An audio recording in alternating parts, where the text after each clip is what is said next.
Começamos a gravação. Vou pôr tela cheia aqui, de vez em quando eu dou uma olhada ali no chat, tá bom? Se tiverem dúvida, por favor, podem me interromper no microfone, ou então põe no chat, que a cada 5 slides eu vou dar uma olhadinha no chat, tá? Hoje é a segunda metade do diagrama de classes, né? As nossas aulas vão ser cada semana um diagramazinho da UML. Mas diagrama de casos de uso e diagrama de classes são os mais importantes, né? E aquela primeira aula, o paradigma de orientação a objetos, são as 3 aulas mais importantes, as 3 primeiras. Então, por favor, se tiver alguma coisa que está meio nebulosa ainda, lá de trás, pode falar, não se acane. A gente vai ter tempo hoje, porque hoje é só o finzinho dessa teoria aqui. Vai ser bem rápida a aula. Podem, por favor, se não entendeu alguma coisa lá do paradigma, perguntem, tá? Não deixa seguir em frente, não.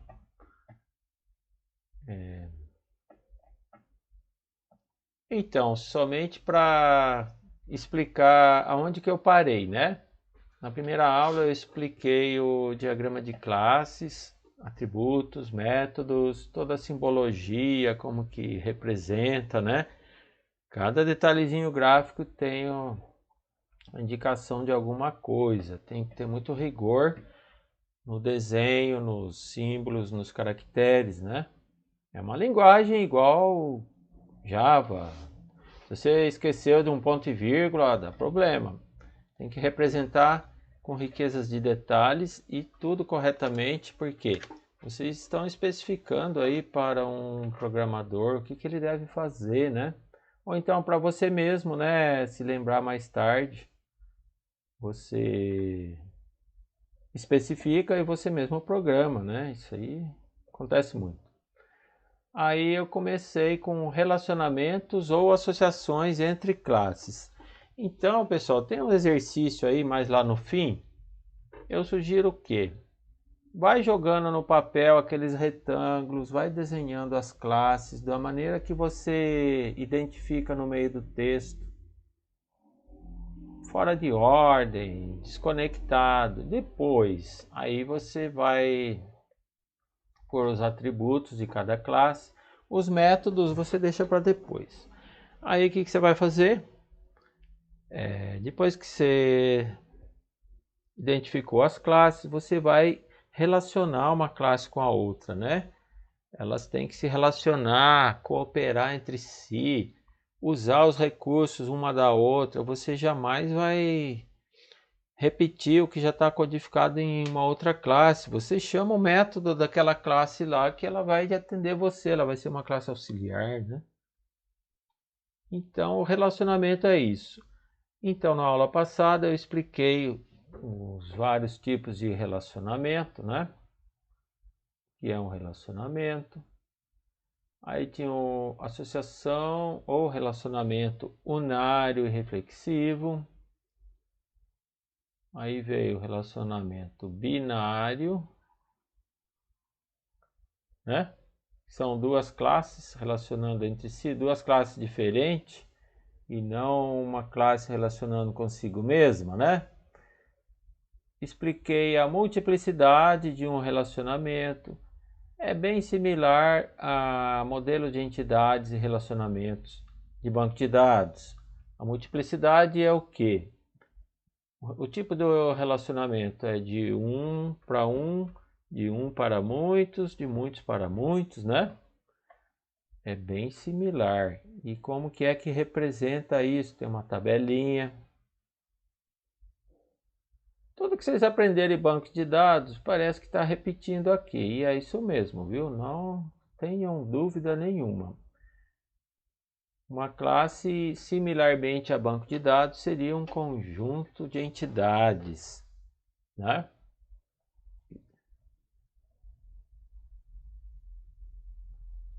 Então, associação binária, unária e binária. Os tipos de relacionamento, né? Tem a navegabilidade. O que quer dizer? O relacionamento é daqui para lá. É só para explicar o que eu já dei. Relacionamento ternário ou enário. Pessoal, esse tipo de relacionamento aqui, ele é um pouco complexo, né? Você desenha, alguém vê, não entende nada, pergunta para você, você explica, a pessoa faz com a cabecinha assim, entendi, mas não entendeu nada. Evita usar isso daqui, que dá muita margem para dúvidas e para erros, né? Contudo, se você vê que não tem como fugir disso, né? Então vamos lá, desenha. Eu prefiro não usar. Eu prefiro decompor em dois binários. Você pega um ternário, decompõe em dois relacionamentos binários. Fica muito mais claro, mais simples. Livre de erros, né? De interpretação. Agora, enário aqui, mais do que 3, então nem se fale, né? Eu não gosto. Quem quiser se arriscar, vai em frente, mas eu não recomendo não, porque isso aí é muito confuso. Só escolher aqui um lápis, tá bom?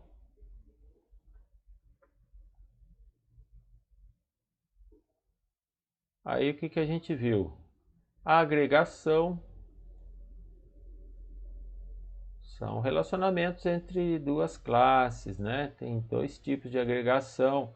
Tem um que tem um relacionamento mais forte, mais dependente, que é desenhado com o losangolinho preto, e o losangolinho vazio é um relacionamento que não é tão forte assim. Aí a gente entrou em herança, né? Generalização barra especialização é o conceito de herança, né? Aí a gente parou aqui.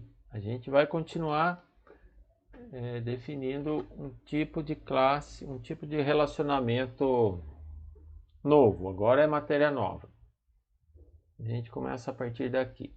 Pessoal, para explicar o que é uma classe associativa, faz de novo aí a similaridade, a comparação com o modelo de entidades e relacionamentos de bancos de dados. Lá, assim como aqui, você tinha dois conjuntos de entidades e cuja multiplicidade no relacionamento era muitos para muitos, lembra? Então, para que a gente chamava de cardinalidade, né, ou multiplicidade do relacionamento. O que queria dizer? Você tinha duas tabelas no banco de dados, né? Cada tabela, a tabela A e a tabela B. Cada linha da tabela A pode se relacionar com mais de uma linha da tabela B. Cada linha da tabela B pode se relacionar com mais de uma linha da tabela A. Então, cada linha da tabela seria uma entidade e a tabela toda é o conjunto de entidades. Aqui é similar, aliás, você vai representar isso daí dessa maneira aqui, com classes. Cada classe vai representar um conjunto de entidades e o relacionamento entre duas classes vai representar o relacionamento entre dois conjuntos de entidades no banco de dados. Então lá você tinha a tal da cardinalidade ou multiplicidade, aqui também a gente tem. Muitos para muitos. E para que a gente estudava a cardinalidade, né? É importante. Era para você poder criar uma terceira tabela de ligação, né? Quando tinha uma regrinha lá, quando é muitos para muitos, você tem que criar uma terceira tabela que é chamada conjunto de relacionamentos. E aí como que você monta essa tabela? Ah, é fácil. Pega lá o atributo chave, né, da tabela A, põe na primeira coluna. Pega o atributo chave da tabela B, põe na segunda coluna. Pronto, já fiz a ligação, já fiz um conjunto de relacionamentos entre a tabela A e a tabela B. Eu já fiz a ligação. É lógico que tem outras maneiras de você fazer isso, mas uma das regras é essa. Aqui, pessoal, é praticamente tudo igual. O que você vai fazer? Você tem duas classes que se relacionam entre si com a multiplicidade no relacionamento de asterisco, asterisco, muitos para muitos, né, dos dois lados. Então, para você fazer essa ligação, você poderia fazer direto, sim. Mas acontece o seguinte, tem um detalhe aqui que é meio assim. Vamos ver se vocês entendem. Tem um atributo que não dá para pôr nem na classe A e nem na classe B. Ele fica no meio. Ele só existe quando se dá o relacionamento. Vocês já vão ver o exemplo. E esse atributo que a gente chama descritivo, né? Por que descritivo? Porque ele não é atributo-chave nem do A nem do B. Esse atributo ele tem que ser posto nessa classe que a gente chama de associativa. Similarmente ao banco de dados, é aquele conjunto de relacionamentos representado por um losango lá no MER. Aqui você representa desta maneira aqui, ó. Vamos ver a figura 4.12.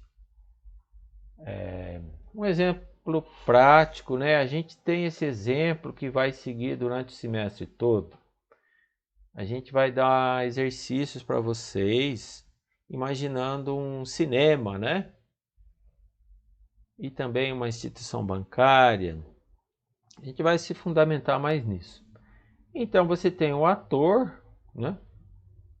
Tem o nome do ator, tem vários outros atributos lá, né? Para simplificar, vamos pôr somente o nome. Você tem um filme, você tem título do filme e a duração do filme. Para simplificar, é lógico, tem muito mais coisas. Aí, como é que você relaciona essas duas classes, né? O ator, ele atua no filme, correto? Se fosse somente isso, tudo bem, você escreveria lá naquela linha de ligação, ator atua no filme. Mas não, tem um atributo aí que eu tenho que especificar. O papel do autor. Qual é o papel que ele vai representar? Não cabe você pôr como atributo de ator, porque o ator ele representa vários papéis, cada hora ele representa uma coisa, não cabe aqui. E no filme? Também não, o filme tem vários papéis, né? É um atributo assim que não cabe aqui. Então você só vai fazer sentido você falar em papel, qual é o papel que esse ator representa neste filme. Aí sim, depois que você relacionou, aí você tem um atributo descritivo que se chama papel. Você vai representar numa terceira classe. É isso, pessoal, é a classe de ligação. Aqui dentro, além de papel, vai ter atributo-chave de ator, atributo-chave de filme. É uma classe de ligação, né? Assim como lá, conjunto de relacionamentos do MER. Professor, é só uma dúvida aqui. Sobre essa classe associativa que ela fica no mês, ela seria uma melhor solução àquela ternária? A ternária, É, porque a ternária ficaria como se fosse uma tabela no meio, né? Igual quando você faz isso, o MER. é A bem, ternária, ela forma uma tabela no meio. Então, ela fazia uma junção de N para M ali, no meio do esquema. E aí, quando você coloca essa ligação, ela pode substituir a ternária, de certa pode, forma, completamente? pode sim. Vamos voltar lá na ternária. Aqui ela não é uma classe assim, como é que se diz? Própria, ela existe em função das outras, né? Assim como no modelo de entidades e relacionamentos, aquele losango que você desenha, ele não é um conjunto de entidades, ele existe em função de um relacionamento, né? Mas voltando aqui na ternária, em classes, né? Relacionamento ternário de classes. Vamos voltar lá. Esse losango aqui que está dizendo seria... Você pode ligar direto. Como que você liga esse com esse, esse com esse, esse com esse? Aqui dentro você tem um apontador que aponta para cá ou aponta para lá. E assim por diante. Aqui também você tem um apontador que aponta para cá. É um atributo, né? Um atributo que referencia aqui, um atributo que referencia aqui. Liguei direto. Por que que eu preciso representar esse losango aqui através de uma terceira classe? Somente porque ele tem um atributo próprio, é um atributo do relacionamento. Então, pode sim fazer dessa maneira que também é válido, tá bom? Tanto faz. Aí você julga qual que seria a representação mais adequada. Cabe sim, tá? Aqui no caso, quando tem atributo próprio, né? Tem coisas aqui nos relacionamentos que são muito parecidos. Dá para fazer tanto de um jeito como de outro, tá bom? Mas a definição é que tem que ter um atributo próprio, né? Só complementando aí, professor, essa parte de classe associativa, se a gente tem a parte da classe atua aqui, por que a gente tem essa classe atua, né? Perceba que um ator, ele pode atuar em vários filmes, né? E um filme pode ter a atuação de vários atores. Então, as duas relações aqui existentes entre essas classes ator e filme, elas são, no mínimo, U e no máximo N, né? Se eu colocasse os papéis aqui, ou a atuação dentro da classe ator, quantas vezes um ator estaria associado a um filme? Perceba que eu teria que ter aqui uma estrutura de dados como atributo dentro da classe ator para guardar quantos filmes aquele ator já participou. Isso não é muito bom, porque eu não saberia a são. Alguns atores vão participar de um filmes, pode ter ator que os dados que eu defini não vai ser suficiente para guardar essa informação lá dentro. O mesmo vale para filme. Eu não sei quantos atores vão participar de cada filme. Então, percebe, em nenhuma das duas classes, nem ator, nem filme, é um bom lugar para definir a atuação. Então, por isso que vem essa classe atua aqui, com um atributo próprio, que é o papel.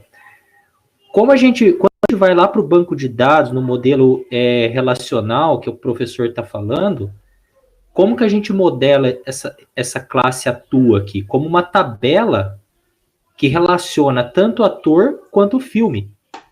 Né? Quem lembra lá de banco de dados, vai ter duas chaves, uma chave primária formada por dois campos aqui. Um campo vindo de ator e um campo vindo de filme. Para ter a relação ator tal com filme tal. Né? Ator 1 com filme 1, ator 1 com filme 2, ator 1 com filme 3. E assim por diante. Por isso que é ideal a gente modelar uma nova classe aqui. Então, por isso que essa relação aqui é associativa. Né? Precisa dessa outra classe atua aqui. Legal? Legal, obrigado, Diego. E aí, resolveu sua dúvida? Dúvidas aí pode perguntar, pessoal. Você tá falando no mudo. Não, eu só falei que dúvidas pode... Desculpa aí. Vocês escutaram que eu... Ah, era o professor Gemiro que tava falando no mudo. Ele tava falando, gesticulando no fundo, eu olhei na câmera e falei, oxe. É o fora que eu dei aqui. Então é isso, espero ter resolvido a sua dúvida. Quem que foi mesmo que perguntou? Desculpa. Foi eu, professor. Porque parece bastante, né? Quando você olha e na hora de você representar, acaba sendo muito, muito, muito, muito parecido, né? Sim, você poderia representar com o ternário perfeitamente. Só que quando tem um atributo próprio do relacionamento, que é o caso aqui, a gente tem que criar mais uma classe, tá bom? Teria 3 classes e aqui no meio aquele losango, perfeitamente, dá para fazer sim. Só que aqui é um conjunto de relacionamentos, não é uma classe. Aqui é uma classe de ligação, não é uma classe como outra qualquer que está lá, né? Mas dá para representar sim, dá certo também. Então, aqui para deixar mais claro, né? Esta classe associativa, além do atributo atua, vai ter que ter um apontador para a classe ator e outro apontador para a classe filme. O que é esse apontador? Simplesmente um atributo e no atributo você põe o valor do título do filme. Outro atributo, você põe o valor, o nome do ator. Aí você fez a ligação, correto?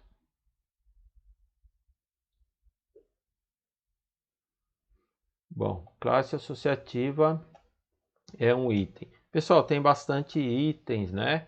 É importante comparar um com o outro para a gente não confundir, não fazer errado. Muito bem apropriada essa pergunta do Caio. Obrigado, Caio, pela sua participação.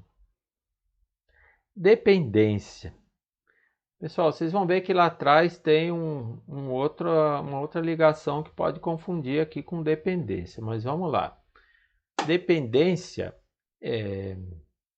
como o próprio nome diz, identifica um certo grau de dependência de uma classe em relação à outra.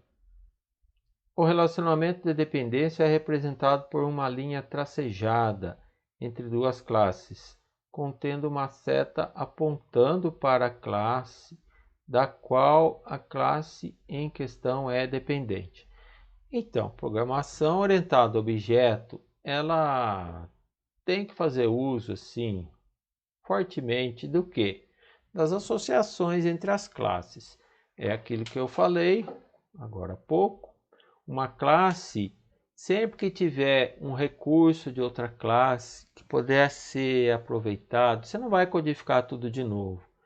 É redundância, a gente nunca usa redundância porque você faz de um jeito num lugar, faz de outro jeito no outro, nunca vai estar uniforme, né? Então a ideia é ter reuso de software. É uma classe trabalhando para outra classe, uma classe usando métodos de outra classe. As funcionalidades que já existem têm que ser aproveitadas, reutilizadas. Então existe esse conceito de dependência, ou seja, uma classe, para ela executar um método, ela tem que chamar outra, um método de outra classe, usar algum atributo de outra classe. Tem 1000 possibilidades. Então, a dependência ocorre, por exemplo, quando uma classe inclui outra como sendo seu atributo. É uma classe dentro de outra classe que você poderia criar assim uma classe chamada, vamos dar um exemplo aqui bem no chute mesmo. Data. Data é composto por dia, mês e ano, correto? E a classe data poderia ter um método atualizar data ou coisa parecida. É uma classe bobinha que ela vai servir de auxiliar para outra classe, então, ou várias outras classes. Essa é a ideia, né? Você não precisa codificar isso de novo em várias outras classes. Quer ver outro exemplo? Quando você digita um CPF. O CPF tem 2 numerozinhos lá no fim, que são os dígitos verificadores. Você poderia criar uma classe que só faz isso, validação de CPF. Vai ter qual atributo? Vai ter simplesmente um número do CPF, né? E um método validar CPF. Várias classes podem fazer uso disso. É uma coisa bem assim, uma classe auxiliar, vamos dizer assim. Aqui é um exemplo de dependência. o autor do livro pegou a placa-mãe. Lembra aqueles PCs antigos, aquelas placonas, né? Placa-mãe, eu já montei tantos, é gostoso montar, né? Então, a placa-mãe, ela tem lá um barramento, né?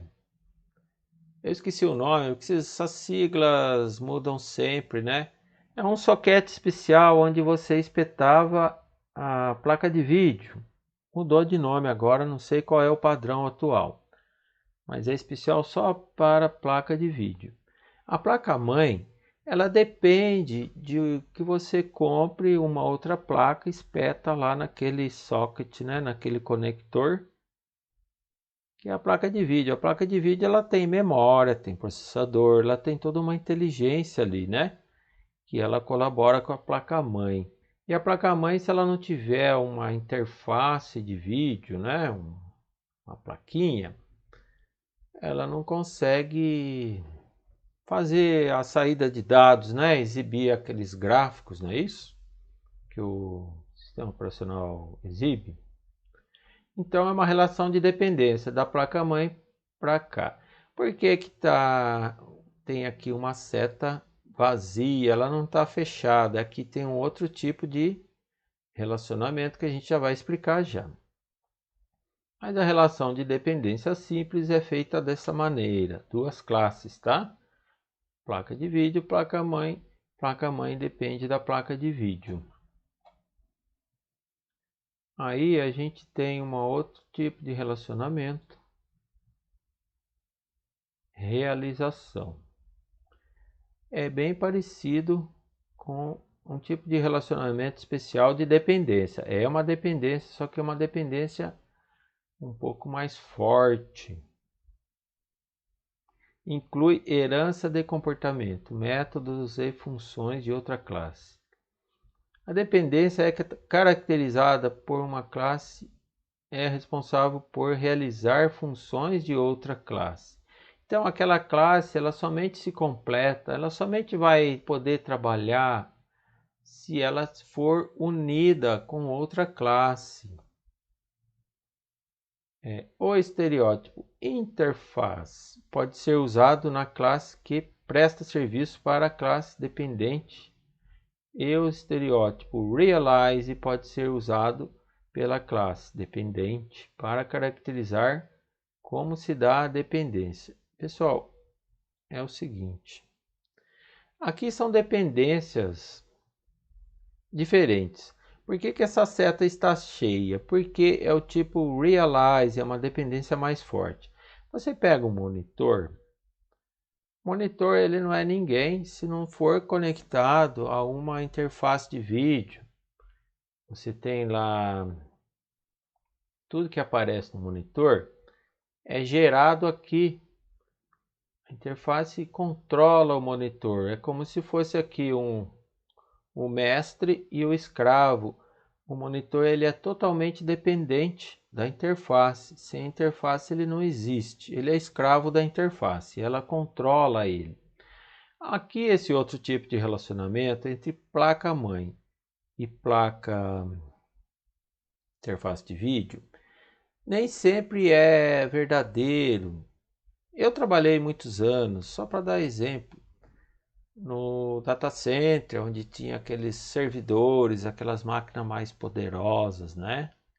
Então você tinha lá dezenas de máquinas, você montava no rack. Então calcule, se eu for ter que pôr um monitor para cada máquina, não é viável. Então aquelas máquinas elas não têm monitor, já vem de fábrica assim.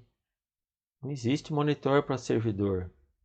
E como que você se comunica com o servidor? É fácil, é pela cabo de rede.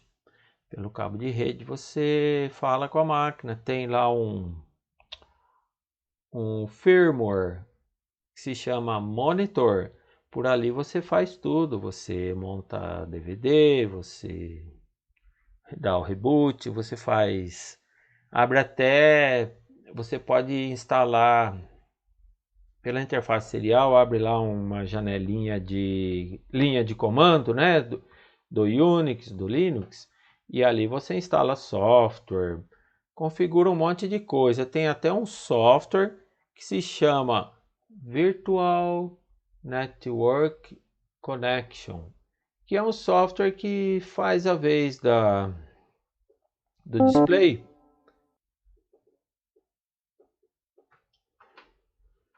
Alô, vocês estão me ouvindo?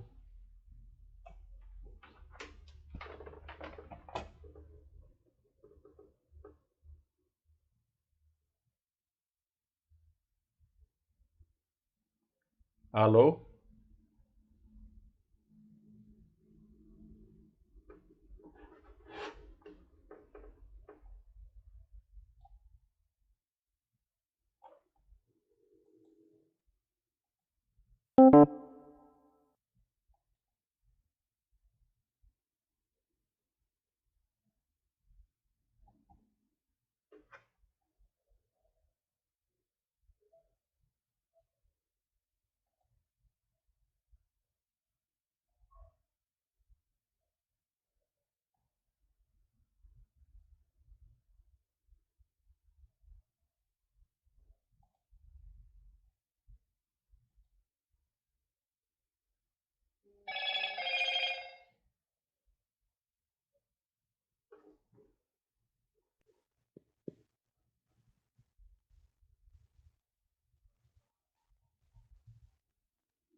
Alô?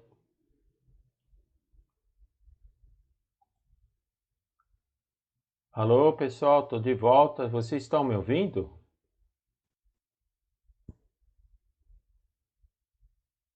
Alô? Sim, professor, aqui tá normal. Pessoal, me Sim, professor. desculpem aí, caiu de repente aqui. Eu juro que eu sou inocente, não fiz nada de errado. O negócio apagou sem mais nem menos. A minha internet tá boa, acho que é falha aqui da plataforma.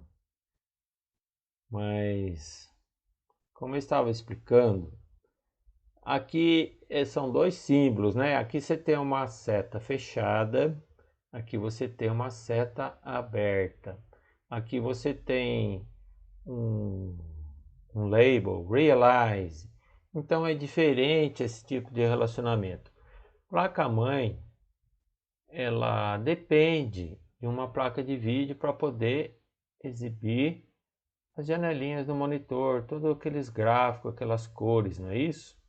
Mas por que que aqui a seta não está fechada? Porque é uma dependência que também não é obrigatória, como eu estava explicando.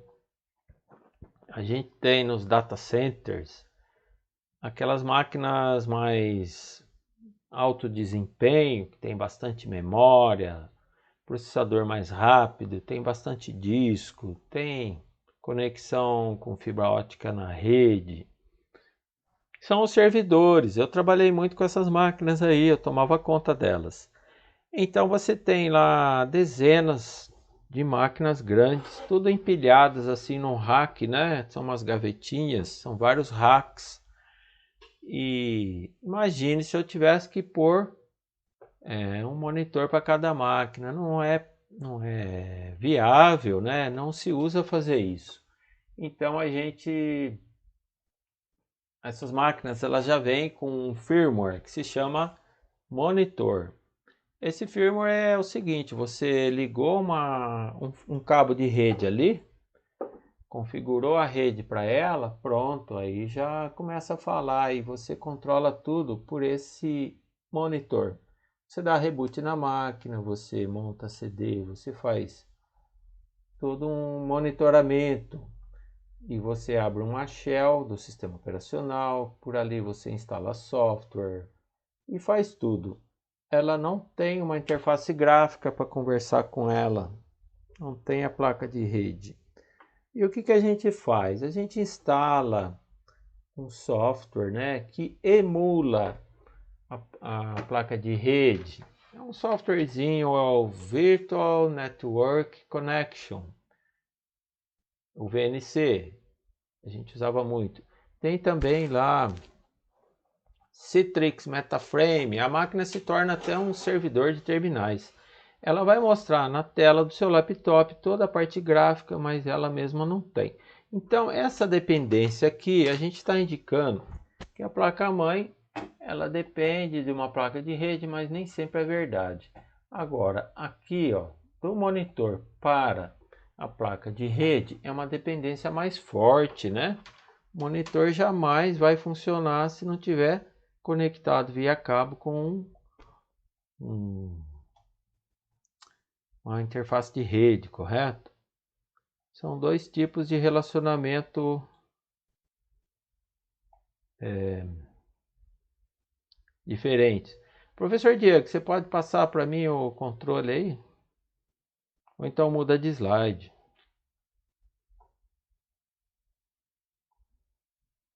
Ah, tá, obrigado. Então, pessoal, é isso. A realização é um tipo especial de dependência que é uma dependência mais forte.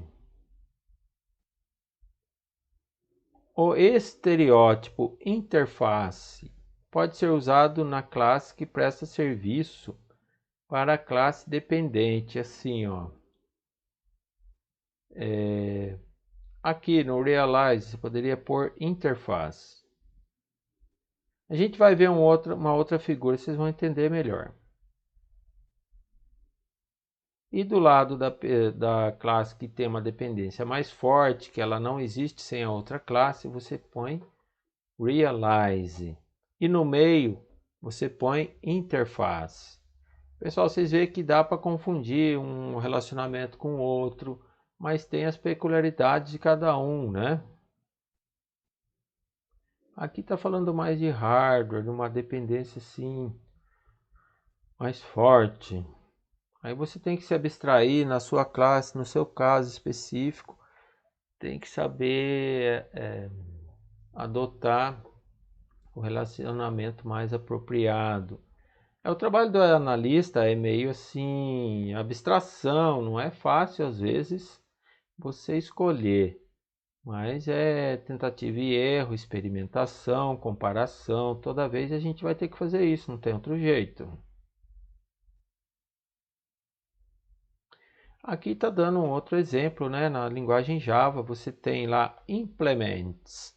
Quando você está criando uma classe em Java, se você põe implements, você está dizendo assim, essa classe aqui, ela está realizando o trabalho de outra classe, ela está completando outra classe, que por sua vez, toda vez que for rodar um método, vai ter que chamar o método aqui desta classe. Estou implementando uma funcionalidade externa, que é o caso da placa de rede, né? Ela presta serviço para o monitor, controla o monitor, né?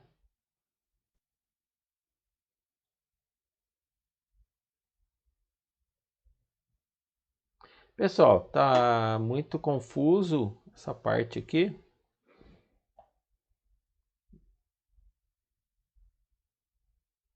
Difícil de entender, né? Mas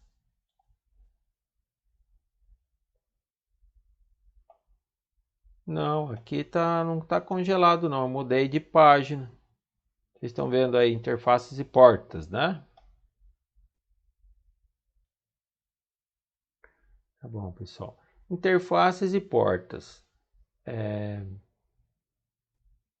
As linguagens de programação têm adotado interfaces como um meio para descrever os serviços disponíveis de classes específicas. Na linguagem C++, por exemplo, tem um arquivinho include.h. É ali que você define as interfaces das suas classes, né? Aquele método construtor, as interfaces, o que você precisa para passar de informação quando você vai instanciar um objeto daquela classe. Você sempre tem, não sei se vocês já se lembram, né, de programação orientada a objetos. Você tem o construtor default, onde você não informa nada, você instancia um objeto, abre parênteses, fecha parênteses e não põe nada lá dentro. Aí o que o construtor faz? Vai assumir valores default Se for inteiro, põe 0. Se for string, põe uma string vazia e assim por diante. Mas você pode passar valores, né? Quando você está instanciando um objeto.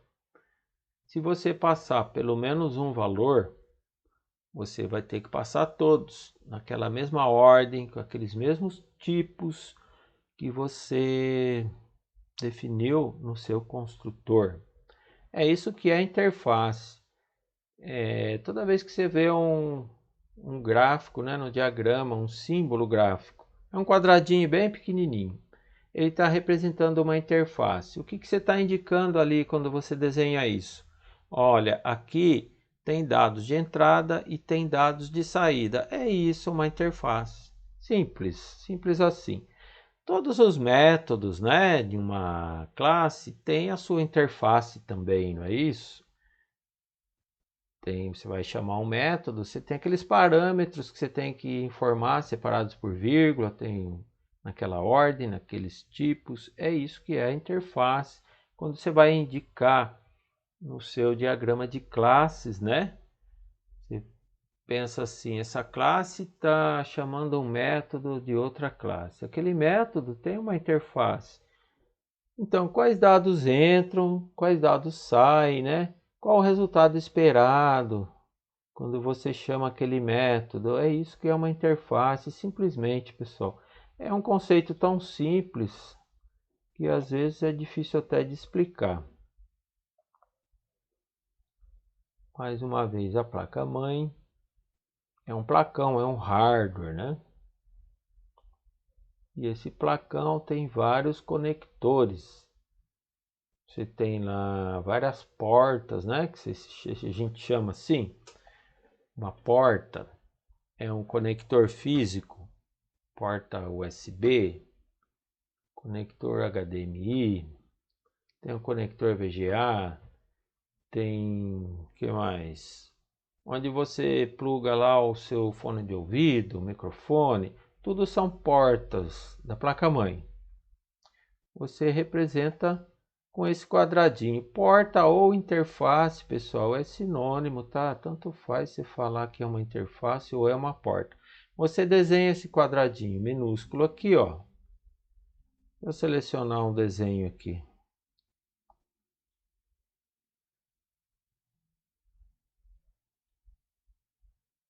Esse símbolo aqui é a interface ou a porta. A interface, na verdade, está no meio do caminho entre uma classe e outra. E na extremidade da interface nós temos as portas. Mas tudo é um conjunto só, ele sempre vem junto, né?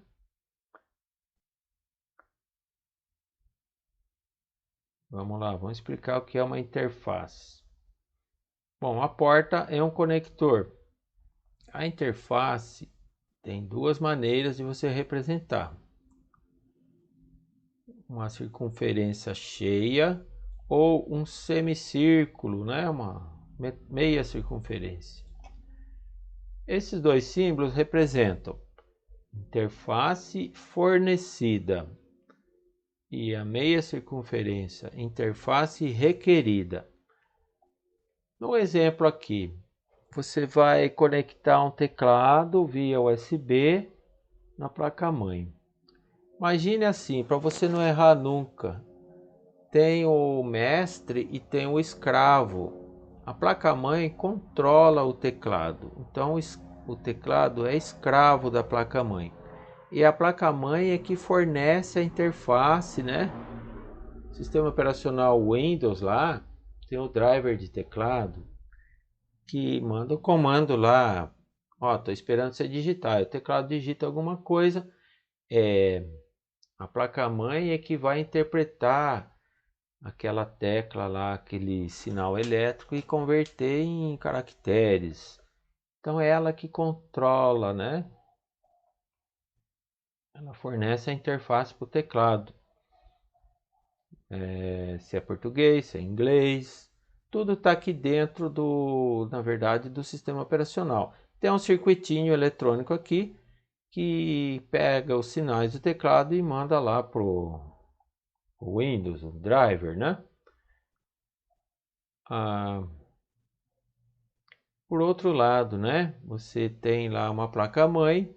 Aqui tem o símbolo de interface, porque esse símbolozinho significa, ó, aqui tem um USB, tem um conector DIN, né, mais antigo. Tem toda aqui uma padronização, né, uma especificação de sinais elétricos. É toda as regras que tem que ser seguidas. É isso que é a porta. A porta representa isso. Tem uma especificação de dados de entrada, né? Aqui só entra monitor. Aqui essa porta aqui, o que está representando? Tem uma interfacezinha de vídeo, né? Por que que tá o semicírculo aberto? Está dizendo assim, ó, você vai conectar aqui um monitor, mas a placa-mãe ela não tem essa interface. Você tem que pegar aquela placa de rede. É uma interface requerida. A placa-mãe não tem isso. Antigamente era assim, você tinha o soquete lá, a placa-mãe ficava esperando a placa de vídeo. Então é uma interface requerida, entende como que é a representação? Faz de conta que é a máquina antiga. Hoje em dia tem, a placa-mãe já está embutido lá um circuitinho, mas faz de conta que é aquele modelo antigo. Ela está esperando você espetar lá uma plaquinha. Então, interface requerida. É simplesmente uma simbologia, né, pessoal? Para vocês adaptarem, se abstrair nas classes de vocês. Então, ficou assim o desenho todo. Você tem aqui uma interface, né? A interface sempre fica bem no meio entre duas classes. Do lado de cá, essa classe fornece uma interface para o teclado, né? Do lado de cá, esta classe requer uma interface do lado de cá. Aqui no meio está a sua plaquinha, né? Que a placa-mãe está esperando você espetar. Então, a interface requerida, esse símbolo aqui aberto. E do lado do monitor, eu tenho aqui uma porta, né? O monitor ele tem lá um conector VGA, HDMI, não é? É isso, está representando sinais elétricos, uma pinagem, um tipo de hardware que tem aquele conectorzinho especial. É só isso, pessoal. É onde você conecta a interface, é a porta. Falando assim em termos de classes, né, de codificação em Java, por exemplo, o que seria essa interface? É aquele abre parênteses, fecha parênteses. São as interfaces dos métodos, as interfaces do método construtor. O que esse método retorna para você? Ele sempre retorna uma resposta, né? É as interfaces e aqui é o conector. E a interface é o trabalho que ele faz internamente. Que é esperado, né, como resposta. Isso que é a interface. É uns conceitos bem abstratos, né? Pessoal, tá meio confuso, tá claro? O que vocês acham? Dúvidas? Ah, professor, eu fiquei um pouco de dúvida nessa última, da interface. Tipo, o senhor poderia dar um exemplo assim de classe mesmo? Tipo, sei lá, um carro ou coisa assim? De interface fornecida e de interface requerida? São Isso, professor. Tem um exemplo muito bem claro aí no livro que você vê lá na aplicação bancária, né? Um software para controlar a aplicação bancária. Você vai lá no banco, né? Tem o caixa de atendimento automático, correto? É um computador que está ali, mas por via rede está conectado na sua aplicação que tem o banco de dados, que tem o que controla tudo, né? Então, esse terminal de atendimento automático, ele fornece a interface. Você vai codificar uma aplicação, vai falar com o terminal, você já tem assim, tipo um protocolo, né? Os dados que você, formatação dos dados que você manda e o que você espera como resposta. Todo esse processamento, esse protocolo é implementado no terminal de autoatendimento, percebe? Isso aí é um exemplo de interface fornecida. Você está usando a interface do terminal de autoatendimento. Deu para responder? Deu para clarear?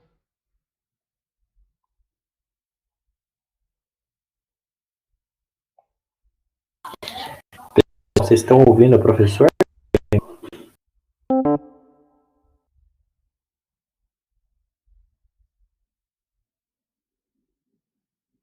Alô?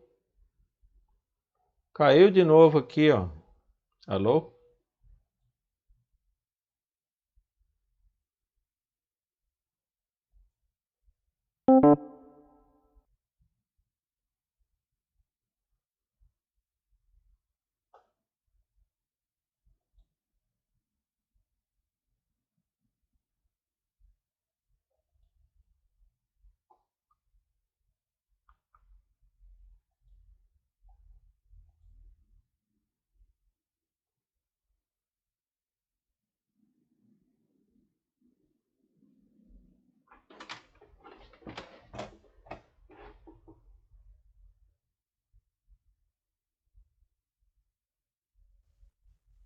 Cursos da placa-mãe. Acho que o professor voltou agora. Pessoal, vocês Professor? me desculpem. Eu juro que eu não cliquei em nada errado, eu só estava falando. Eu consegui resolver a sua dúvida. Eu não sei se cortou o áudio aí no fim ou no começo. Por favor, pode repetir a pergunta e eu repito a resposta.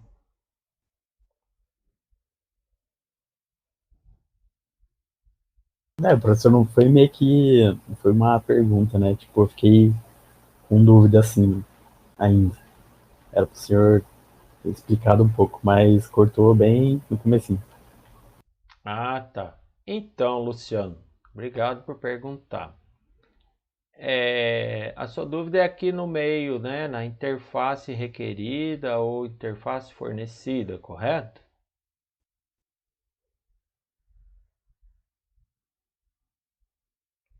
Correto, professor. Então, segue como exemplo, faz de conta que você vai lá no banco que você tem conta, né? Aqueles terminais de autoatendimento, você vai lá, passa o cartão e dialoga ali, tira dinheiro, consulta saldo, faz um monte de coisa. Faz de conta que é você que desenhou, você que programou a aplicação que controla tudo, né? A aplicação bancária. Esse terminal de autoatendimento é um computador completo, né? Ele tem toda ali, faz todo o trabalho de interfacear com o usuário final, não é isso? E ele fica se comunicando lá com o computador central, é onde tem a aplicação. A aplicação, é lógico, tem uma classe, né? Para conversar com o terminal de autoatendimento. Mas quem é que fornece a interface? A própria máquina inteligente, né? Terminal de autoatendimento é que implementa como se fosse assim um protocolo, toda a conversa com o computador central que tem o controle lá, né, da aplicação. O controle, o software lá principal, ele só precisa saber aquelas mensagens pré-definidas para poder dialogar com o terminal de autoatendimento. Todo esse protocolo, todas essas interfaces são fornecidas pelo terminal de autoatendimento, percebe? Então, esse é um exemplo de interface fornecida. E do lado do computador central seria a interface requerida, percebe? Deu para clarear? Então, a requerida, ele seria o círculo pelo meio. é o círculo aberto e o círculo cheio é fornecida. Quem que está fazendo o trabalho aí de implementar aquele protocolo de comunicação e está dando suporte para toda aquela comunicação é círculo cheio. Quem só está usando aquela interface, né? Já segue aquele protocolo, é um círculo aberto. Esse é um relacionamento entre classes. E as portas são esses quadradinhos aqui, né? Que a porta está indicando que tem dados de entrada e dados de saída, né? Pessoal, Ô, professor Diego, muda aí para mim. Próximo slide.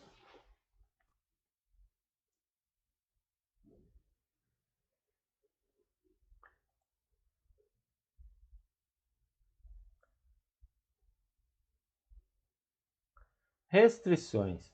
Mudando de assunto agora. Eu espero ter resolvido a sua dúvida, tudo bem? Sim, professor, deu uma clareada. Obrigado. Obrigado, Luciano. Você é bem-vindo. Restrições. Pessoal, restrições são assim, vamos supor que você quer determinar um limite máximo e um limite mínimo para algum atributo, né?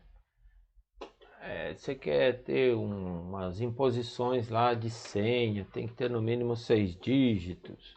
É isso que é restrição. Restrição não dá para representar graficamente, então você põe como se fosse um texto mesmo, né? Entre chaves. Sempre que você vê um texto entre chaves, você vai interpretar naquele diagrama que é uma restrição, é uma especificação de dados. Umas informações extras que definem alguns limites, né? Algum procedimento obrigatório, né? Toda vez que você for, por exemplo, abrir uma conta bancária, tem que ter um depósito inicial de pelo menos R$ 1.000, por exemplo. São regras de negócio, né? Que você indica ali e você representa graficamente como uma nota, ou você simplesmente põe esse texto entre chaves. Aqui vamos ver no desenho como que é feito. Então, você só está fazendo aqui um comentário, uma observação. Olha, o sócio só poderá realizar aqui um exemplo, né, de locação de automóveis, vamos dizer assim. O sócio só pode locar um novo automóvel depois de ter devolvido a locação anterior. É uma regra de negócio, uma observação que você põe. E esse símbolo aqui, desse papelzinho com o canto dobrado, é símbolo de nota. Você pode pôr quantas notas você quiser no seu diagrama, né? Normalmente você põe entre chaves, que é para representar uma restrição, uma regra de negócio, coisas que pode ou que não pode fazer, limite mínimo, limite máximo. Se for uma observação curta, você põe simplesmente entre chaves aqui no meio mesmo do relacionamento. Se for um texto mais longo, você faz esse quadrinho e você vai representar as restrições dos atributos. Por exemplo, você pendurou aqui direto na classe, né? Uma restrição quanto à senha, uma restrição quanto a saldo. O saldo sempre tem que ser recalculado quando houver depósito ou saque. Outra, as datas. As datas de abertura e encerramento da conta bancária devem ser tomadas do sistema em tempo real, né? Tá bom? É simples, isso aqui não tem segredo.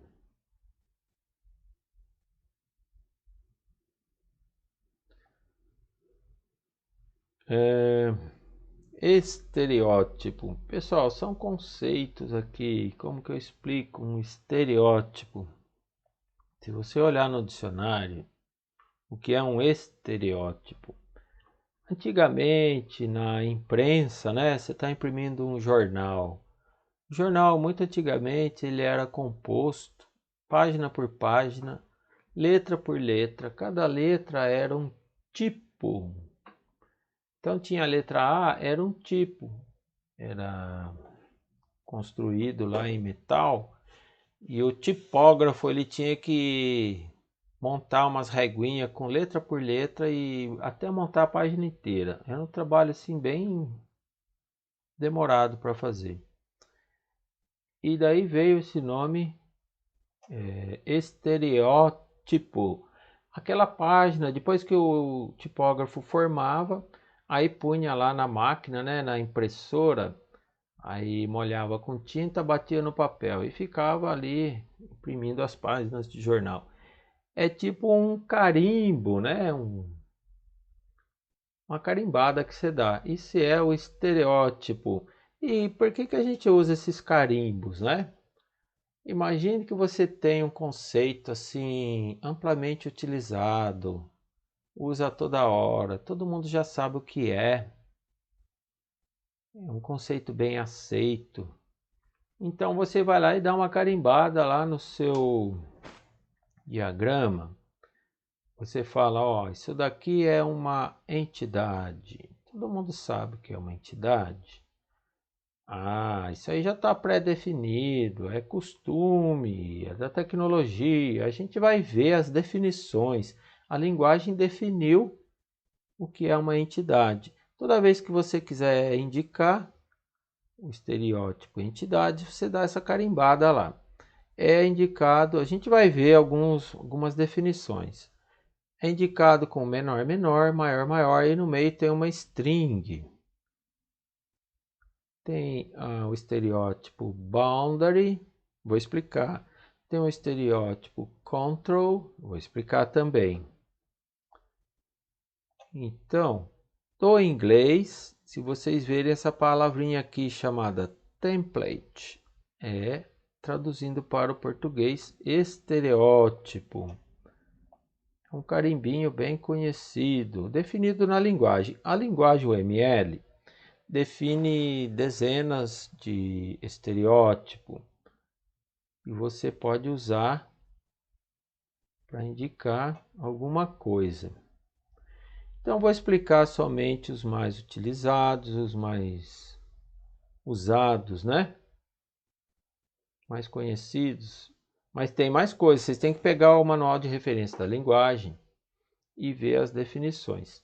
Aliás, na sua aplicação, no âmbito do seu sistema, no seu ramo de negócios, né, que você está representando, tem um jargão técnico, né, tem aquelas estereótipos, aqueles templates, todo mundo sabe o que é. Você pode definir os seus próprios estereótipos, os seus templates. Então, você define o que é e daí você só vai carimbando, não precisa ficar repetindo, né? Vou explicar o primeiro deles. Entity é um estereótipo da UML, é padrão da linguagem. O que é que representa? Uma entidade é exatamente aquela entidade que você usou no MER, né? Modelo de entidades e relacionamentos. Está indicando para você que esse é um dado que tem longa vida, longa duração. Ele é persistente, ele é salvo em algum lugar. Então, quando você vê esse carimbo aqui, você já pode ver, ó, isso aqui veio lá do banco de dados, né? É um dado que tem que ser salvo. Ele fez a consulta, mostrou na tela, agora você tem que salvar de volta, né? Dados persistidos, é isso. Simplesmente, entidade é um dado que precisa ser salvo no banco de dados. O que o autor está falando aqui?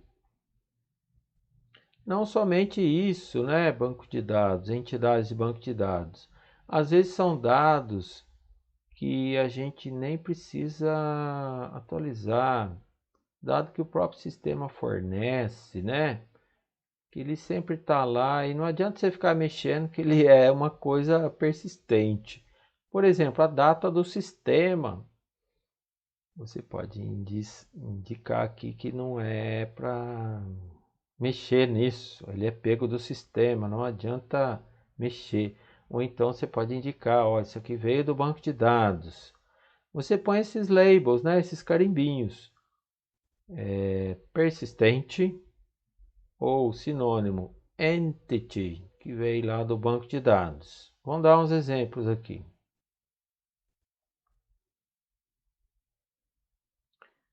A figura 4.28 tem duas maneiras, né, de você representar. Ou você desenha uma classe da maneira convencional, como você está acostumado a fazer, e aí lá no centro você põe lá o estereótipo persistente. Está escrito bem pequenininho aqui, ó. Mas se eu pôr tela cheia,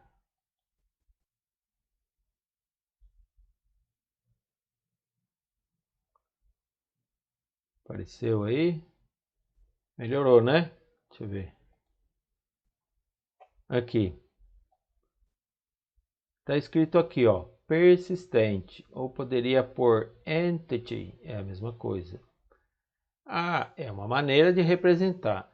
Se você quiser representar desta maneira, este símbolo aqui, ó, esse círculo com essa barrinha no pé, é o símbolo do estereótipo entity. Toda vez que você vê esse símbolo, é uma classe que veio do banco de dados, são dados persistentes, uma entidade, tá? Tanto faz desenhar desse jeito que está mais acima na figura 4.28 ou como está na 4.29. Outro estereótipo, boundary. Boundary do inglês traduzindo é uma fronteira, é um limite. Ele representa os limites do seu sistema. Olha, daqui para lá não sou mais eu que codifico, é outro sistema, é o usuário que está interagindo. É a borda, a boundary. São as interfaces, né? Você tem lá o terminal de autoatendimento, onde interfaceia com o seu usuário final. Aquelas telinhas que são exibidas, fica esperando a digitação do teclado, né? Entrada e saída de dados. Você pode representar uma classe que tem essa função como boundary. Você carimba esse estereótipo aqui, ó, do jeitinho que está escrito aqui em inglês. Normalmente, as interfaces estão amarradas com outro estereótipo que você chama de control. Pessoal, control nada mais é do que o looping principal do seu software, né? É onde tudo começa, onde o programa se inicia, é onde são chamados, instanciados todos os objetos, é onde você abre conexão com o banco de dados, é onde você encerra o programa, né? E também é aqui que você vai controlar as interfaces com o seu usuário final. Você vai chamar uma classe, instanciar um objeto que vai interfacear com o seu usuário final. Então, esse boundary aqui, essa interface, tem que estar sempre pendurada com a outra estereótipo control. É fácil, pessoal, é simples, ó. Esse cara aqui é o control. Vocês estão vendo essa seta aqui? Dá a impressão que está girando, né? É o looping principal do seu software. É aqui que você representa o estereótipo control. É uma classe main, lá de Java, por exemplo. A função main do C++, você representa com uma classe desse tipo. E aquele terminal de autoatendimento que tem toda aquela interface fornecida, né? Você controla ele através do seu software. Você representa assim, olha, dá uma ideia aqui de interface, né? Como se tivesse uma telinha exibindo dados aqui, não é? Esse é o símbolo do boundary. Você pode também, mesma coisa, representar com um retângulo comum, da maneira usual, né? Que se representa uma classe. Ou você pode usar esse símbolo que já está dizendo que é uma interface e aqui é um control. A maioria das vezes você põe lá no seu diagrama de classe somente o nome da classe, do jeito que está aqui, né? Tudo bem, pessoal, até aqui? Por favor, podem perguntar, que são muito bem-vindas as perguntas. Professor, em relação ao boundary e o control ali, por exemplo, também é aplicável se eu tiver, como tem na maioria, por exemplo, você tem um PDV. Aí nesse PDV você tem aquelas impressorinhas cupom, que tem uma DLL que já vem pelo fabricante. Isso cairia no exemplo de boundary, porque você está consumindo uma interface do específico, uma DLL que você está controlando, e aí foge do seu sistema. Aí seria o sistema do outro lado da ponta. É De uma outra, interface. da Ebold, por exemplo. Isso tem a ver ou não? Essa DLL que você está falando, se representa aqui, ó, nesse interface. Professor, você está falando, você está mudo. Alô? Olha, sumiu. Perdi de novo aqui, ó.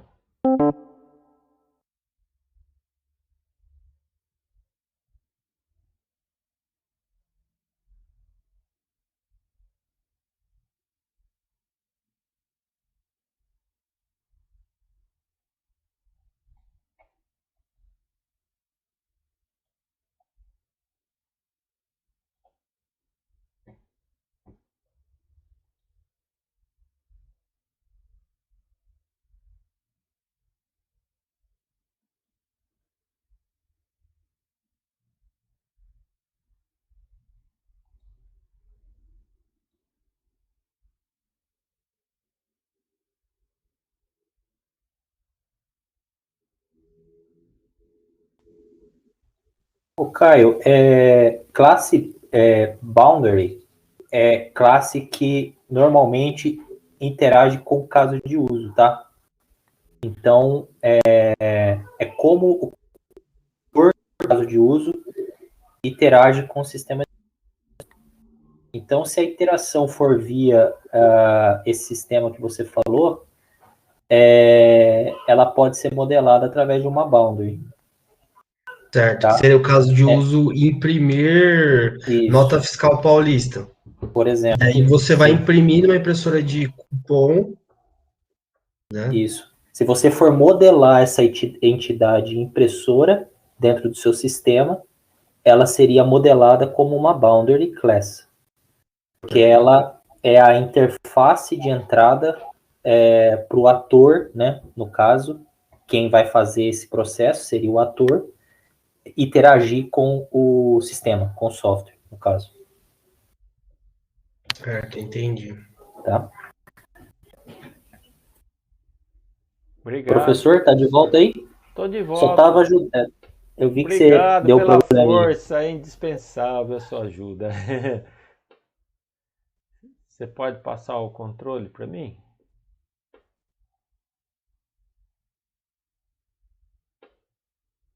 Obrigado, professor.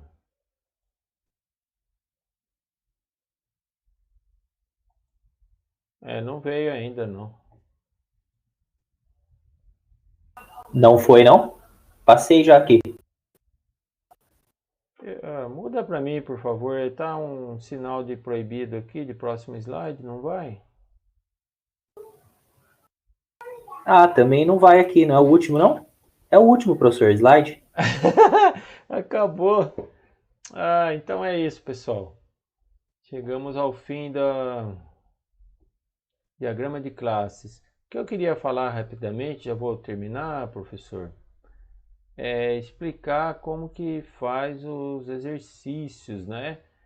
eu disse que no sábado, né, foi programado um tempo, que é uma aula, né, de reposição no sábado, e a gente deixou tempo para eles fazerem os exercícios dessa aula aqui. Aí algum aluno no meu WhatsApp aqui falou: "Ah, professor, não sabia que era para entregar hoje". Eu falei: "Ah, vou aumentar mais uma semana de prazo, porque afinal eu ainda não terminei a aula, não é justo eu ficar cobrando exercícios, né?". Então, deixa eu compartilhar aqui o documento para explicar para eles, e aí eu já termino, é rapidinho, um minutinho só. Vou compartilhar outro documento.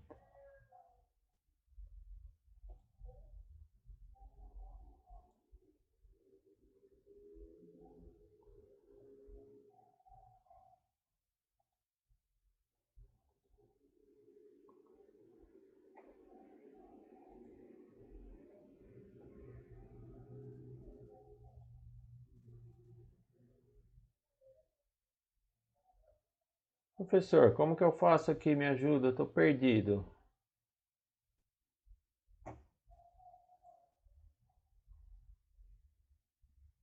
Não tem um sinal de mais aqui para eu compartilhar? Voltou para você o controle, né? Ah, agora sim, obrigado. Compartilhar. Não, não é que não.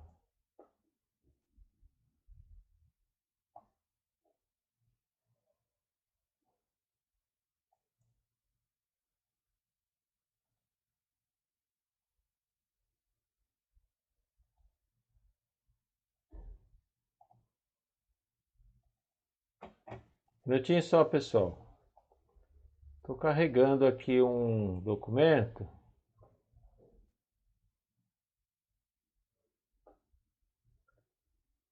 Carregar uma apresentação. Só um minutinho.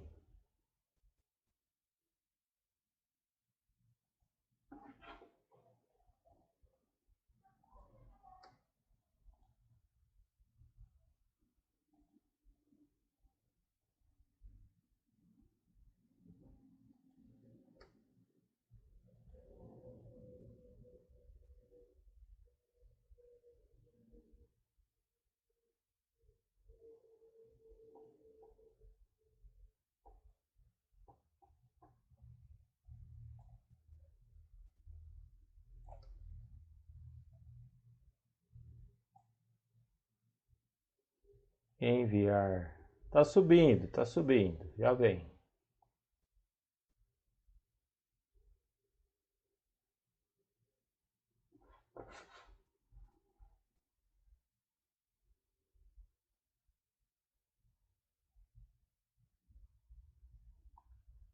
É um documento assim em formato que não é de PowerPoint, mas é o seguinte.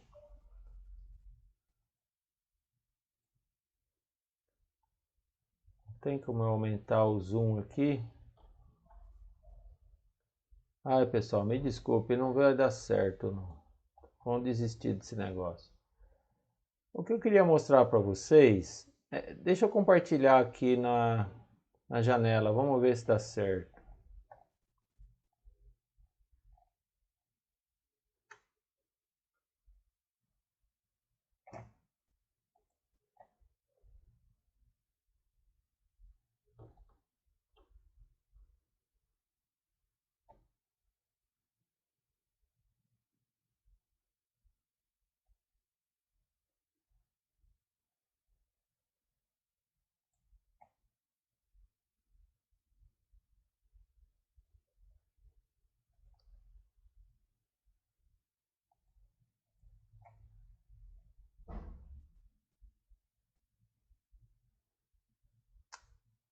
Pessoal, me perdi aqui, deixa para lá.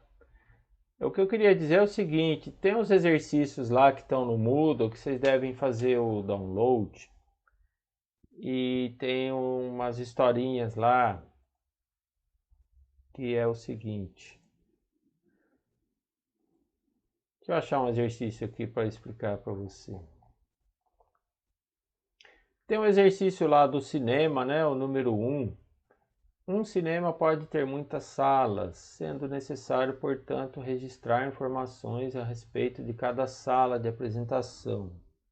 O cinema apresenta muitos filmes, então é necessário cadastrar o filme, ter o título do filme, a duração do filme. O filme ele tem como atributo o gênero, né? Tipo, se é romance, se é de ação. O filme pode ter muitos atores, então é necessário cadastrar um ator. Vocês percebem que aqui claramente são classes que a gente tem que criar. E já tem praticamente já explicado aqui quais são os atributos. Primeiro, então, eu sugiro para começar a fazer esse exercício, vocês pegarem lá, vai desenhando lá as classes somente com os atributos.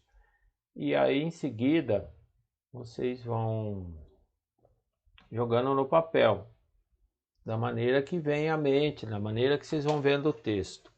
Desenha vários retângulos, cada um é uma classe, com alguns atributos. Depois, naturalmente, vocês vão perceber que essas classes devem se relacionar entre si.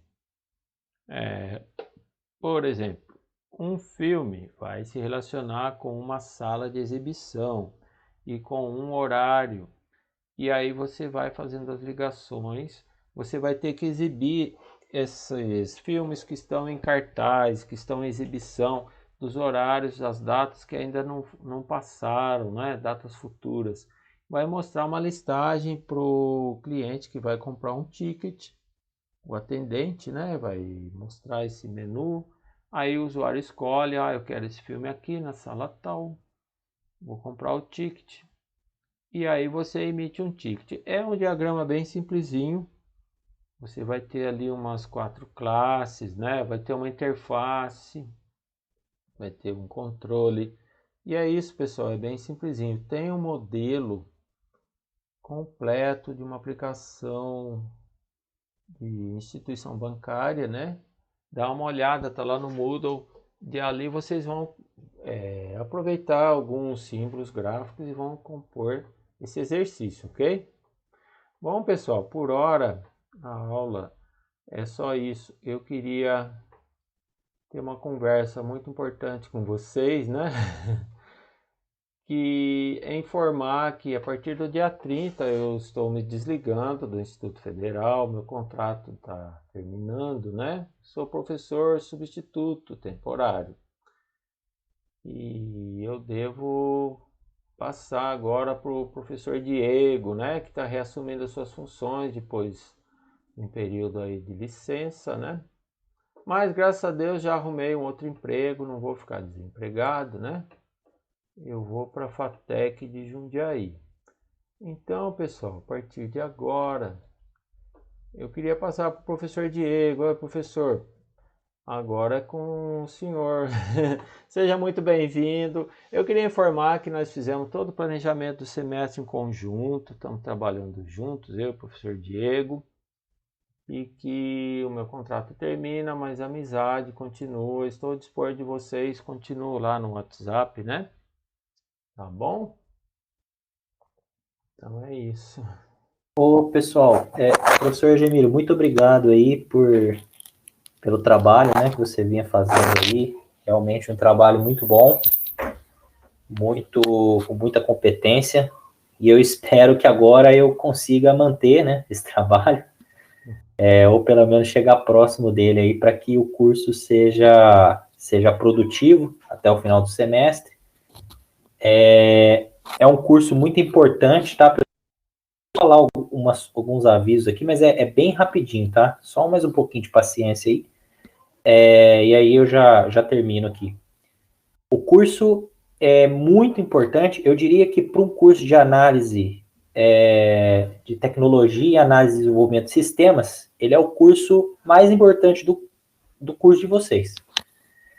Por que eu falo isso? Porque é onde vocês vão fazer análise numa linguagem ou num paradigma que é um paradigma mais utilizado no mercado, que é a orientação a objeto.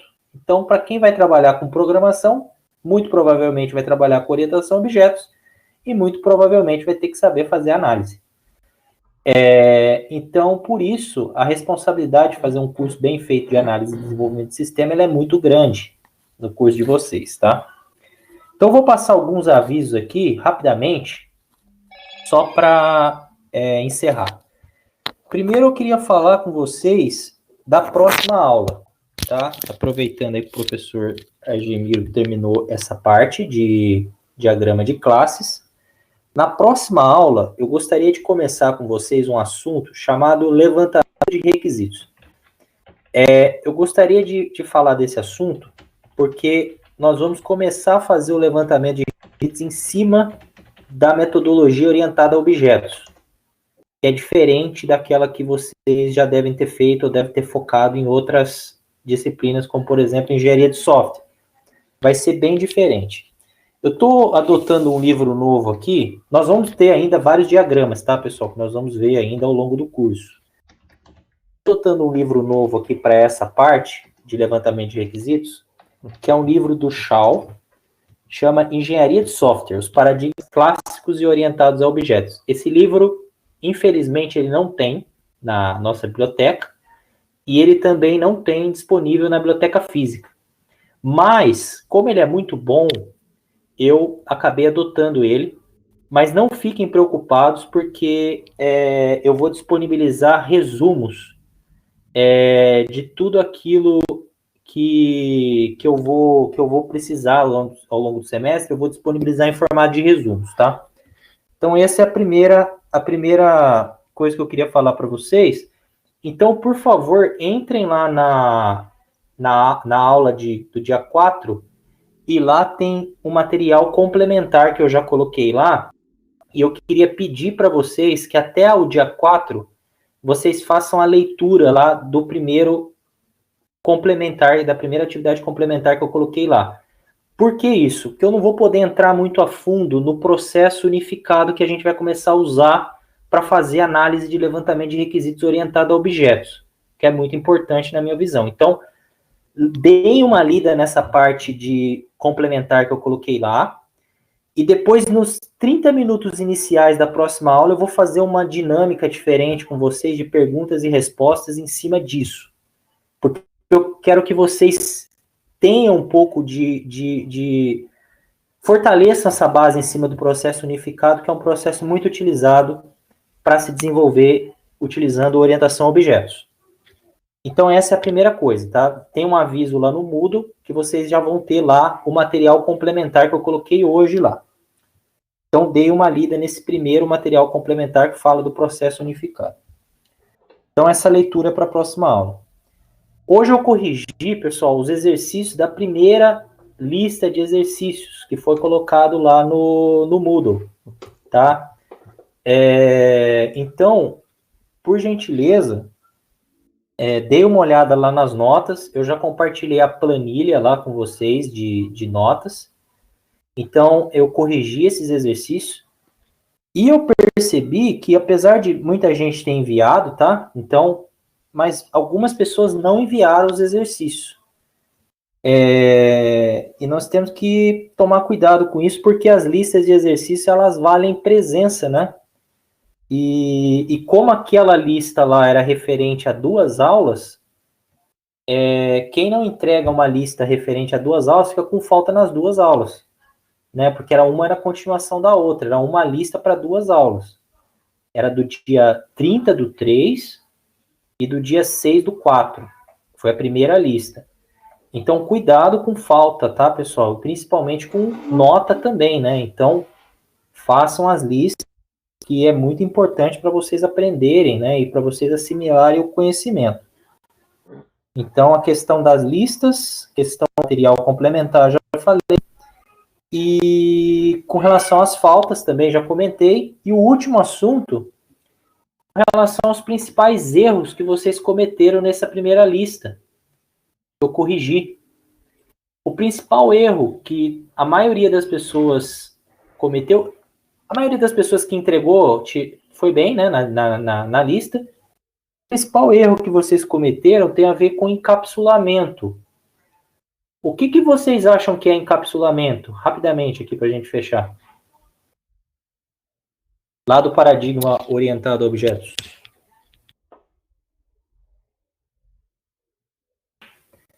Muita gente respondeu certo, mas faltou um pouco, né? Complementar um pouco a resposta. Muita gente foi na linha do orientação a objetos, tem a ver com encapsulamento, tem a ver com segurança, né? Ocultar os dados dentro de uma classe, onde somente o objeto, através dos métodos, pode acessar determinado atributo. Isso está certo, mas quando a gente fala de encapsulamento de dados, a gente tem que pensar também que é um tipo abstrato de dados, onde a gente tem lá dentro a estrutura de dados, os atributos, e nós temos lá dentro também os métodos públicos, que é por onde se faz o acesso. Então, é uma entidade capaz de ser autossuficiente. Você tem tanto dado, quanto você tem também os métodos que usam esses dados. Então, foi a questão que eu achei que a maioria das pessoas respondeu certo, que tem a ver com segurança, mas faltou um pouquinho de complemento. O resto, eu acho que a maioria das pessoas foi bem, os diagramas também, vocês fizeram bem. Vou corrigir, dar um feedback para vocês, tá? Então, mais uma vez, não deixem de fazer os exercícios. Eu conto com vocês que vocês vão ler o resumo que eu coloquei lá, o primeiro resumo do processo unificado, porque senão não vai dar certo a nossa dinâmica de meia hora antes de começar o conteúdo da próxima aula, tá? Então é isso, pessoal. A gente se vê na semana que vem. Agradeço novamente o professor Argemiro por ter me substituído aí durante esse período. Ter agregado um conhecimento ímpar com os alunos, ter trazido muito conhecimento aí ao longo desse período. Infelizmente, um período curto que ele permaneceu com a gente, poderia ter sido muito maior, mas infelizmente eu precisei voltar, o professor Argemiro acabou indo para outra instituição, né, que é a FATEC, e nós seguimos separados agora, professor. É isso aí, pessoal. Uma boa noite para vocês. Boa noite, professor. A gente está junto. Eu ganhei um amigo, conheci você, foi um prazer te conhecer. Uma pessoa muito amiga, muito competente. E a gente continua a nossa amizade. O contrato acabou, mas nós estamos amigos aí, né? O WhatsApp aqui vai funcionar. E para os alunos, mesma coisa, Com viu? certeza. Beijo para vocês. Boa noite. Obrigado, professor. Obrigado Boa pelas suas noite. aulas. Tchau, tchau, gente. Valeu, Até semana que professor. vem. Obrigadão pela aula aí. Tchau, tchau. Tchau. Boa noite, Sucesso para professor. você, professor. Eu tenho certeza que vai ter, né? Boa noite. Boa sorte na sua próxima jornada aí, Argemiro. A gente se vê aí pelo mundo, porque sempre se tromba, não tem jeito, né? Na nossa profissão a gente se encontra. Com certeza.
Professor Diego, boa noite, amigo. Sucesso para você e eu tô aqui, eu apoio você. Tudo que precisar, continua pedindo, viu? Esse RNP tá caindo muito pro meu gosto. Eu não mexi em nada. E eu também fiquei nervoso no fim, acabei me perdendo, né? Mas falou, boa noite, até amanhã na reunião.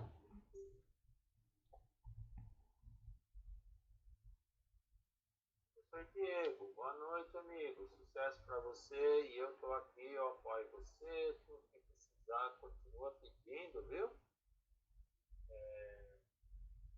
Esse RNP tá caindo muito pro meu gosto, eu não mexi em nada. E eu também fiquei nervoso no fim, acabei me perdendo, né? Mas falou, boa noite, até amanhã na reunião.